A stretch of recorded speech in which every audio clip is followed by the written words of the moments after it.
Hello, it's Heather. Just having a late lunch here, and I thought maybe you might like to see it and we could talk about it a little bit. So what I've got today as part of my lunch is, and it's leftovers from dinner last night, I made a purple cabbage and carrot coleslaw. So I'll post the recipe for the dressing below, because again, healthy dressings, because we're making it ourselves, we're controlling the ingredients. But I wanted to talk about color in vegetables and why that's important, because the higher and more vibrant the color of our vegetable is, the more antioxidants it has, which means, anti-aging, helps to reduce the risk of cancers and other things like that. So what's great about purple cabbage? Well, it's got vitamin C, vitamin E, vitamin K, vitamin A, and some B vitamins. So it's a powerhouse with vitamins in a natural form. So that's a bonus of the red cabbage. Also, it's got calcium, manganese, magnesium, iron, potassium. So it's a wonderful source of vitamins and minerals right there for you, right? So why wouldn't you want to use purple cabbage? And you don't have to just use it as a coleslaw. You certainly could just shred some and add it to like your regular lettuce salad. It helps to add a little boost in flavor and a little more crunch. So I enjoy it that way as well.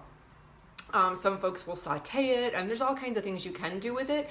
But this way I really like. A friend of mine made it last summer and introduced it to us, and so we have actually dubbed the name of the salad after her. So we call it Melissa Slaw because she made it, and we really enjoy it. So what else is great about purple cabbage? It's great for fiber. It helps to fill us up. It helps to scrape the crud out of our intestines that doesn't need to be there, right?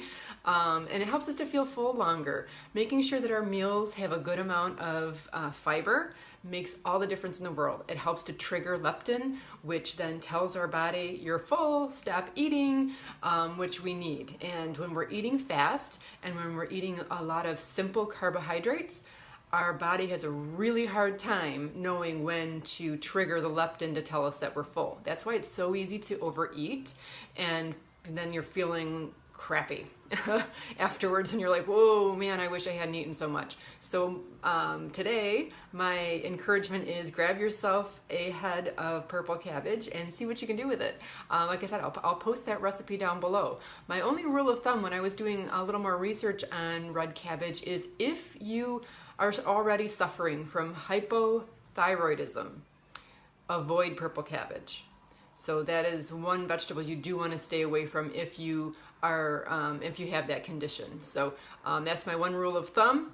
But otherwise, go for it. Grab that purple cabbage, shred up some carrots, other vegetables if you're into it, and make a great coleslaw for your family to add for your dinner tonight or with your lunch. Like I said, I'm having it with my lunch. I'll show it to you again in case you want to see it.